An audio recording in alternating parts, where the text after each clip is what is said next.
Khabib Nurmagomedov has put out a list, his top 15 fighters of all time. Now, I got a big problem with this. As a matter of fact, I got two problems with it. One's named Conor McGregor, and one is named Khabib himself. I'm going to get that in a minute.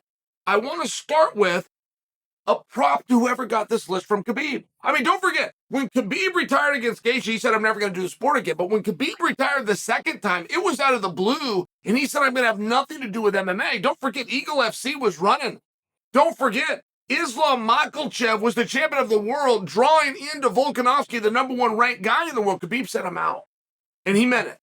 He did not show up to events. He did not show up into the practice room. He went and did something else in life. And I'm so interested in Khabib. Like, I find him to be such a fascinating character that somebody got to him and got him to put out a list. And I'd like to tell that person, good job. Let's start at Khabib's number 15. He put a tie. Dominic Cruz and Frankie Edgar. And that is a very interesting one. That strikes me as low for Dominic Cruz. Now, before I go down that list, I had better not see another 35-pounder on here. As I go from 14 to 1, I had better not come across. By the way, this is my first time looking at the list right here with you guys. My producer just put it up. But I better not see another 35-pounder. And you want to know why? Because Dominic Cruz was the best. He was the best, and fellow 35-pounders will tell you that. And if Aljamain Sterling would like to argue, he's certainly got the right. And if Sugar Sean would like to say something, we will listen. But I think you will agree, we can't put Sean ahead of the body of work that Dominic Cruz did. So let me move to number 14. I'm looking at Mirko Cro Cop. I'm looking at Stipe Miocic. That's an interesting draw, in my opinion. They fight very similar. And before you tell me that Stipe's a baseball player / wrestler and Mirko Cro Cop's a kickboxer, I didn't say their history was the same. I said they fight very similar. The biggest problems you have with Stipe Miocic are on his feet, regardless of how good his wrestling is or what his background is. The biggest problems you have are on your feet. Now, Stipe's going to use his hand and Mirko Cro Cop's going to use his legs.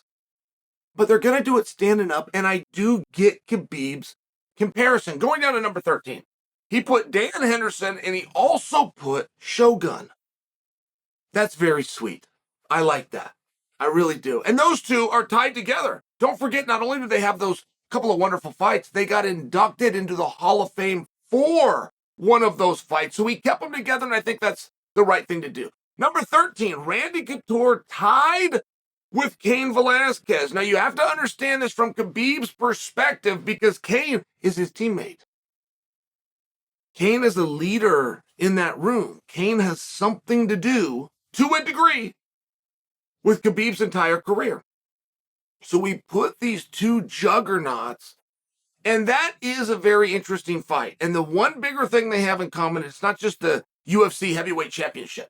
It's not just that Khabib has them tied at number 13. The one big thing they have in common is Randy Couture was the first to weaponize pace. And Cain was the next within the heavyweight division to also make a weapon out of pace. So before you start breaking down who you think would win in a dream fight between those two, I think you just need to identify who do you think goes harder? Which one of them can push harder? Because that's going to intimidate and possibly back down the other one. That's a thought for another day at number 11, Royce Gracie. Now, it always bothers me when Royce is that low, but I do understand Khabib's point. I won't argue for you that Royce is the most well-rounded because I can't. The sport is growing so incredibly fast. Like the guys of today that are well-rounded, if you fast forward 20 years, and 20 years ago, by the way, or 18 years ago, was Royce's last UFC fight. But if you fast forward another 18 years, even the guys of today are going to seem a step out of touch. It's just one of these sports that's growing and forming. At number 10, is BJ Penn. And I can just tell you from personal experience, at one point in BJ's life, he was the best. And I don't mean in the weight class. You saw that. You saw him with the belt around his waist. I'm talking about in the world. BJ Penn came through Team Quest when we were the number one gym. They used to do a ranking, and we never fell out of number 3. We were number 1, number 3, number 2, back to number 1. Like this is the way that this list went. So as the top gym in the world, and BJ Penn came in, and I will just tell you, group for group, We had all sorts of sizes in there. Group for group, man for man. I watched BJ. I watched him. I felt him. I sparred with myself. At a point in his life, that was the best fighter alive, period. Any weight class. Now, Israel Adesanya comes in at number 9. There is an expression, and it is ever so true, but I feel it's also being applied on Khabib's list, that an artist gets his greatest recognition and his value after death. Now, it can also be the death of a career, right? It can simply be a retirement. It can just be he's gone. But to put Adesanya at number 9, I feel as though if he retired today, right now, Adesanya never throws another punch. He never beats anybody else. I feel as though he is going to soar up the list, that people are going to look at him as the greatest middleweight ever, and they're also going to move him up. But while you're competitive and you're busy, as a matter of fact, you're in training camp, getting ready for Sean Strickland, coming up on September 16th, live and only on ESPN pay-per-view. I must tell you, I think that pulled Adesanya down. I don't think on my list that I could put him that low, but I understand it because he's still got more to do. Kamaru Usman comes in at number 8. Kamaru Usman is possibly the most understood welterweight of all time. Truly. He is possibly the most underappreciated and disrespected welterweight of all time. If you look at what Kamaru Usman had to go through just to get a title shot, you go look at what he had to go. We've had guys that have come through the Ultimate Fighter, and by winning the Ultimate Fighter, go into title shots. Oh, and by the way, that makes perfect sense because we have a number of guys that won the Ultimate Fighter that also won the world title. A lot of you don't even know he won the Ultimate Fighter. I mean, that's how much work he had to do just to get the opportunity.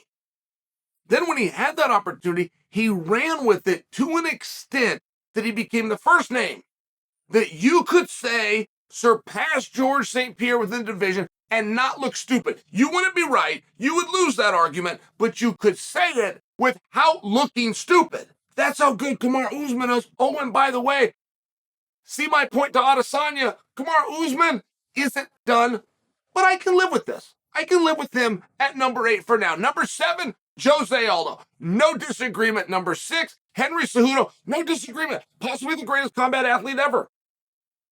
Henry Cejudo, if you would have brought in 3 different judges just for fun, but Henry Cejudo could be the world champion right now.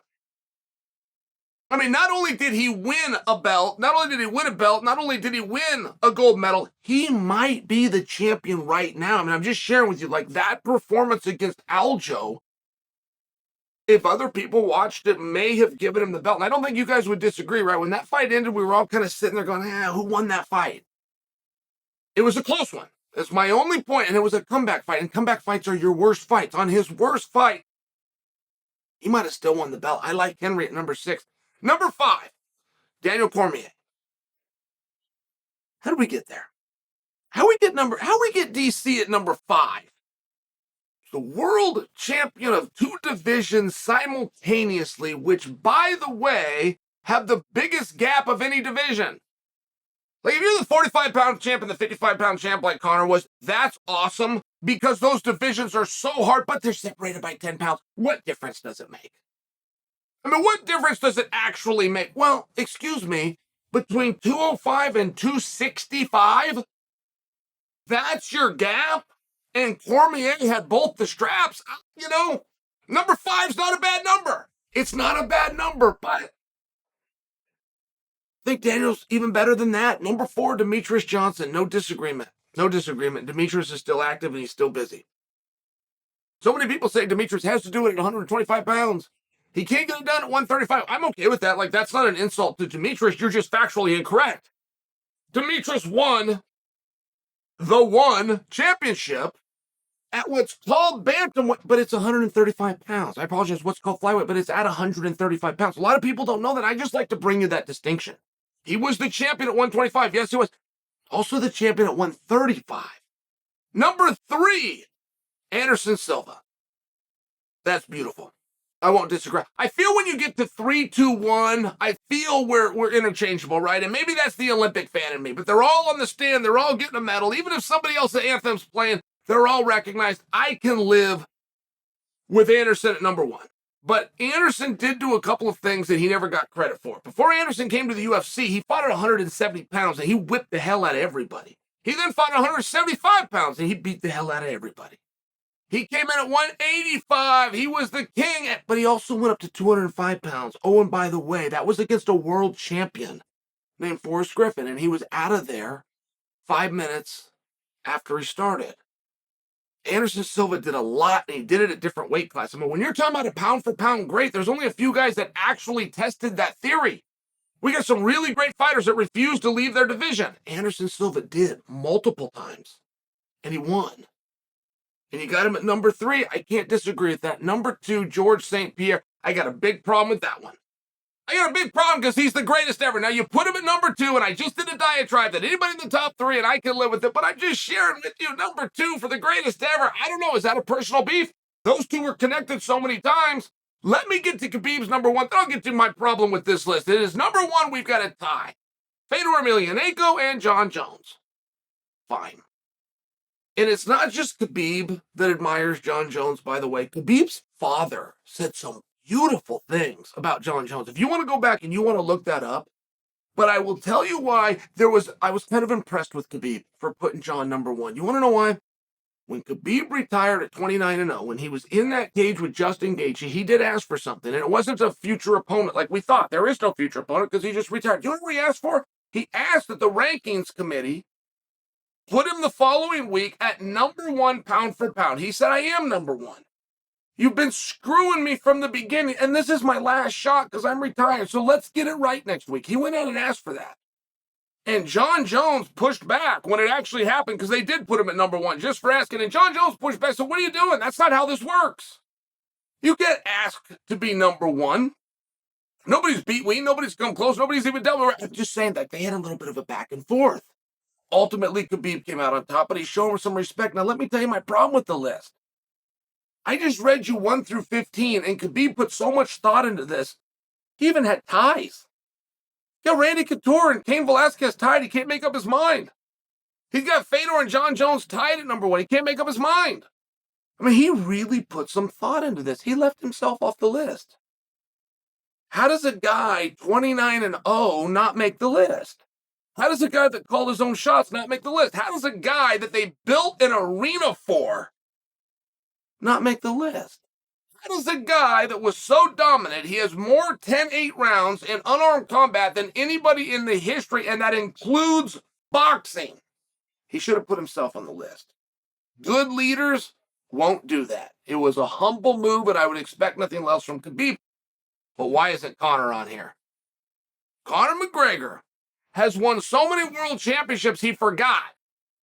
Conor McGregor literally trademarked the phrase champ, champ. Now, I find that hilarious because he was a champ, champ, champ. I watched him beat Eddie. I watched him beat Aldo. I watched him beat Mendez. It was the first night they gave him a belt. It was the interim belt. But if you're bragging about a 45 and a 55, those are just words. Why would interim? Why would it not make the list? Conor McGregor won so many world championships, he forgot to trademark one of them. He should be on the top 15 somewhere.